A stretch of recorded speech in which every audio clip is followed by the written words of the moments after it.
Hey guys, Dr. Aaron Ernst. Thank you for joining me for tonight's episode of Q&A with Dr. A. We are getting some incredible questions, and these are starting to get really, really good. Plus, we've been getting some good feedback that you guys really apparently like our product reviews. So obviously today we're going to review the alternative milks.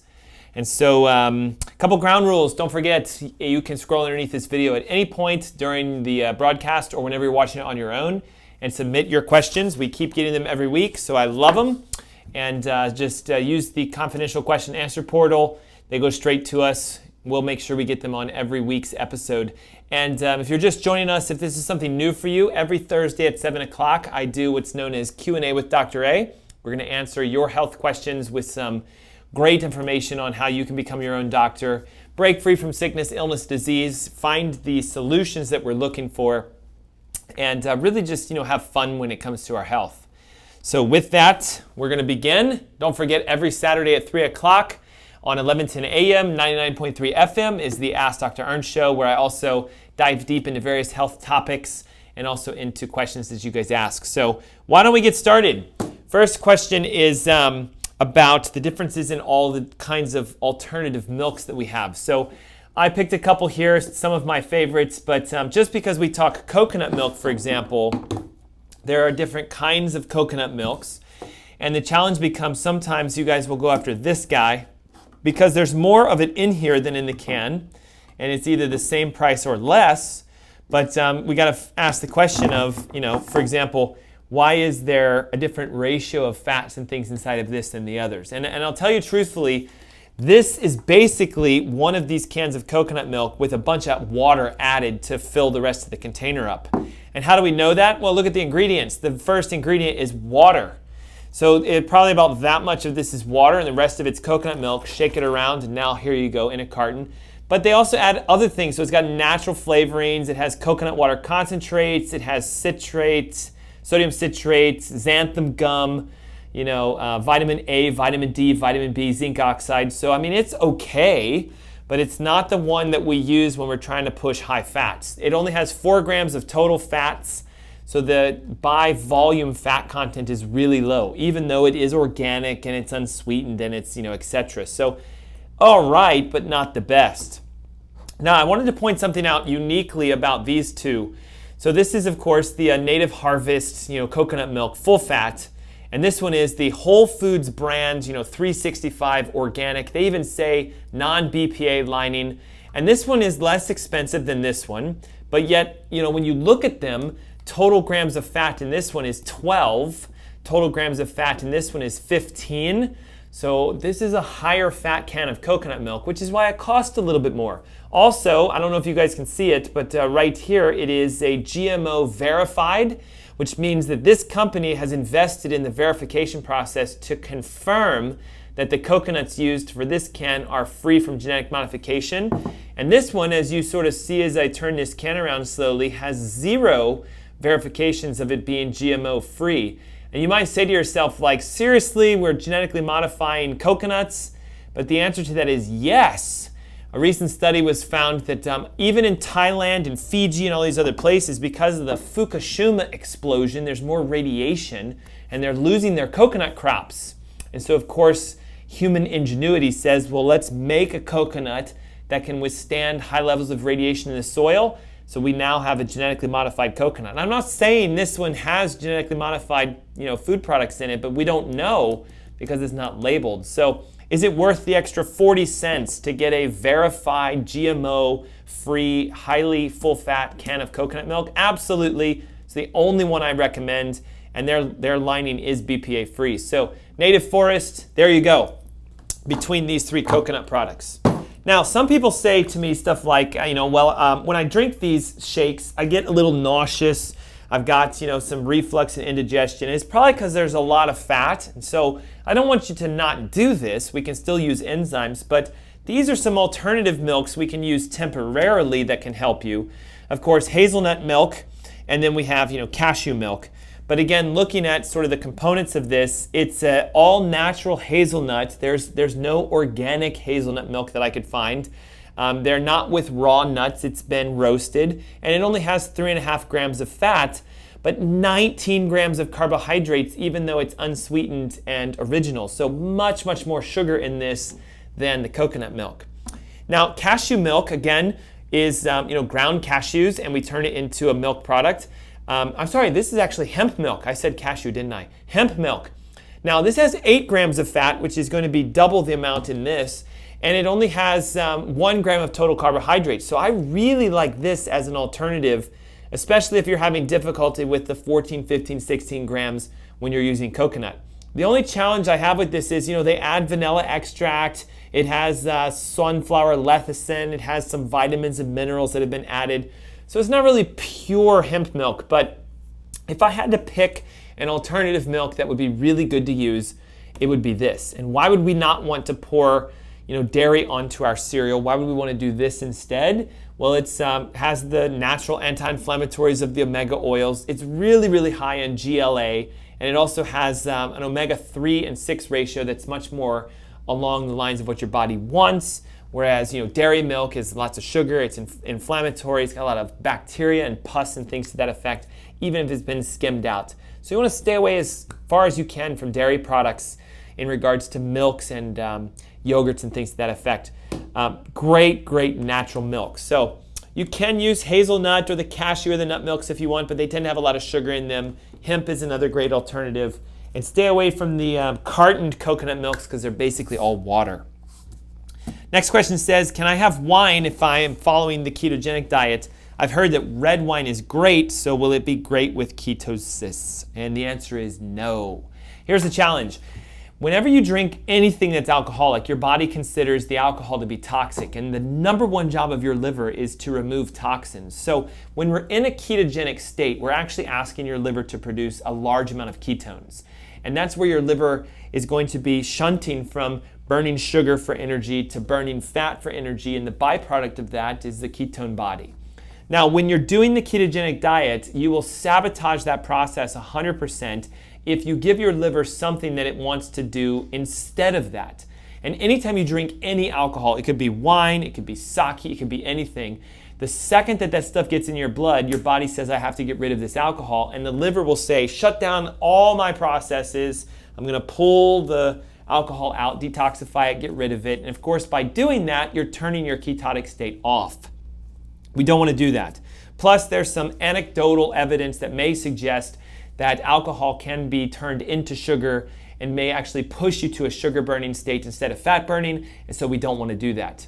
Now, if you're in a healthy state where you're kind of on or off cycles with ketosis, can you have a small glass of red wine here or there? Of course, but the challenge becomes most red wines are genetically modified, heavy pesticide sprayed, they have a lot of mold in them, so I'm not a big fan of wine in general, but you could use a blackberry wine or a blueberry wine or a pomegranate wine, but make sure you're doing it off your ketotic cycle only once you've restored your health to 100%, because if you want to heal, if you want to become a natural regenerator, we have to stay away from alcohol during that process. Makes sense, doesn't it? If you have diabetes and you say to me, well, can I just have a little bit of donuts here or there? No, the answer is we need your sugars to come way down. Same thing with the alcohol. If you're in a ketotic state and you're trying to get into ketosis and burn fat and maintain yourself, no alcohol during that time frame. Next question says, I'm waiting to find out what are the best supplements I can take until I can get into your office. What should I do as a general good get start supplement program? And guys, this is a great question because we also find out that a lot of people want to know, like, what's the basic minerals and nutrients that we should be taking on a regular basis. So I'm going to give you what I do across the board that works great for everyone. We each should be taking a multivitamin. Now, we need a men's blend and a women's blend, of course, based upon who you are, but make sure that they come from a plant source. They're not synthetic. You know, the challenge with most of the one-a-days or the silvers or the blah, blah, blahs that you find for very inexpensive prices is because they're just synthetically pressed, together. And so what it means is they don't come from a natural source. So a multivitamin that's blended to your sex is great. Number 2, you need to be taking minerals on a daily basis. I actually take a mineral supplement because we're today destroying the ground. We don't have copper, chromium, vanadium, zinc, selenium, iodine, and stuff like that in the soil, so all of our foods are mineral deficient. and there's a huge connection between mineral deficiencies and sickness, illness, and disease. I also highly recommend you take vitamin D3 on a daily basis because it's an immunity booster, it helps to balance hormones, and it's been connected to a whole host of diseases, including cardiovascular, heart disease, diabetes, MS, and even cancer. Lastly, make sure you're taking some version of an anti-inflammatory oil. It could be MCT oil, it could be krill oil, it could be fish oil, flax, you name it, coconut. We need to be consuming oils on a daily basis because typically we don't get enough in our diet. Now, the ultimate question that I know you're going to follow up with is, well, how much of these do I take? And that's where generally you need to get tested for some of them. You can take a basic mineral at its standard dosage, and same thing with a multivitamin and be fine. Most adults need at least 5,000 units of D3, but typically we need 10 or 15 or 20 because mostly we're deficient in it. But you really need to get tested if you want to know exactly how much you need to take. But there's my basics, multi-mineral D3 and an oil on a daily basis. Next question says, I've started taking collagen for my joints and I've noticed that I've been gaining weight. Is that normal? And is something out of balance? What can I do here? Okay, here's the thing. There are 16 different types of collagens, and most of them, about 90%, fall into what's known as collagen type 1, collagen type 2, and collagen type 3. The important thing of if you're just taking a collagen supplement is I have no idea what you're taking. So it could be that you're taking the wrong kind of collagen for what your body needs. Now, most people, when they take collagen, will consume something called hydrolyzed collagen. It comes as a powdered extract, or it could be a capsule, blend it into a smoothie, make a drink out of it. And it comes from typically like joints and bones and things like that from either chickens or cows. And that stuff is fantastic. In fact, what's interesting is most people who take collagen actually lose weight. So if you're taking collagen and you're gaining weight, some of the side effects of taking too much collagen is actually water retention, a little bit of bloating and things to that effect. So it may just simply be that you're gaining weight because you're taking too much collagen. And so your body's reacting to it and it's trying to dilute it out, so you're holding on to water. Or it could be that you're taking a different type of collagen because there's so many different types out there. But classically, hydrolyzed collagen is fantastic. It not only helps you to lose weight, but it's really good for regenerating joints because most of our bones, ligaments, tendons, and cartilage are made out of collagen. And if you're deficient in collagen, when your body goes to try to repair it, you won't be able to do it. So definitely consider continuing taking the collagen, but watch out for your dose. So that would be my suggestion. Now, the challenge also is most people lose weight when they consume collagen. So if you're gaining weight, I bet something else is on. Either hormones are out of balance, either there's something going on with your metabolism. So you probably need to get some sort of metabolic or functional testing. If you'd like some information on how to do that, scroll down below. There's an option that lets you do a free consultation with me. I'd be more than happy to help you and find out what's going on. Next question says, I have a friend who has high blood pressure, and despite the fact of them doing everything right, competitive fitness, organic vegetables, chicken, no processed foods, almost no salt, yet they're still having problems with their blood pressure. What can we do? Okay, here's the thing. When you're doing everything right and something's still wrong, like your body's not responding, it's usually because what you are doing right is not what your body needs. For example, if I'm working out like crazy and I'm eating really, really clean and my pressure's not changing, it tells me that it's not a lack of exercise or a lack of good foods in your diet. There are primarily three things that cause high blood pressure. Number one, inflammatory processes going on because of either a leaky gut or some sort of imbalance within your digestive system. Number two, chemical imbalance or stress or toxicity. And number three, neurological disturbance or a subluxation component, a disconnection with how the brain, the spine, and the heart are actually communicating with each other. In fact, a study done by the University of Chicago found out that when a chiropractor adjusts the first cervical bone into the correct position, there's an average of 10 to 15 point drop in the systolic blood pressure. So they actually found out that by getting the right adjustment on the first cervical bone, you can decrease blood pressure more than most medications. So it's possible your friend has a neurological involvement in their spine and it's not getting fixed. Second, if we look at things like toxins and diet, just because you eat organic and clean doesn't mean your body has been damaged from years prior. So if we look at it from the perspective of most blood pressure doesn't just show up overnight, it's something that's been developed for 10, 15, 20, 30 years, How long has this person been eating organic and clean? And are they truly in the normal ranges for their vitamins, minerals, nutrients, and do they have the proper omega ratios? For example, if the omega-6 ratio in the body is too high, then we can become inflamed, and that could be a major trigger for high blood pressure. So I would suggest possibly getting tested and not relying so heavily on exercise and diet like a lot of us do. You know, it's pretty common that we do that. If I ask just a stranger off the street, if you want to lose weight, if you want to get rid of diabetes, and you want to make your blood pressure get lower, what can you do naturally? Pretty much every single person says, I should change my diet for the better, and I should work out more. But that's kind of like literally putting all of your eggs into one basket and expecting that to fix everything, when we recognize there are 3 core foundations for your health: your gut health, your nutritional, your toxic load, and also your neurological system. So when I see somebody who's doing that, I'm thinking someone who's putting all their eggs in the wrong basket for what their body actually needs. This is why it's so important to test instead of guess. So my last question for you is this truly a friend of yours, or is it just really you? Because a lot of times I get asked that, hey, I have a friend who needs to lose like 40 pounds. What should they do? When in reality, it's really just them asking that question for me. Now, I don't know if it's you or truly your friend, but for those of you who watch this, know that every month I do either a dinner seminar, or I host a webinar, or I host a live seminar event. And I would suggest highly that you reach out to that friend and say, hey, listen, the doctor that I go to that has helped me with my conditions is hosting a live dinner seminar. And it's on Tuesday, September 6th, 6:30 p.m., Hickory Tavern. If you want me to take you out to eat and your friend too, I would love to do that for you. We'll make sure if they come to that we'll talk about how there's a connection between those 3 and blood pressure. But maybe this answers the question for just more than that one person.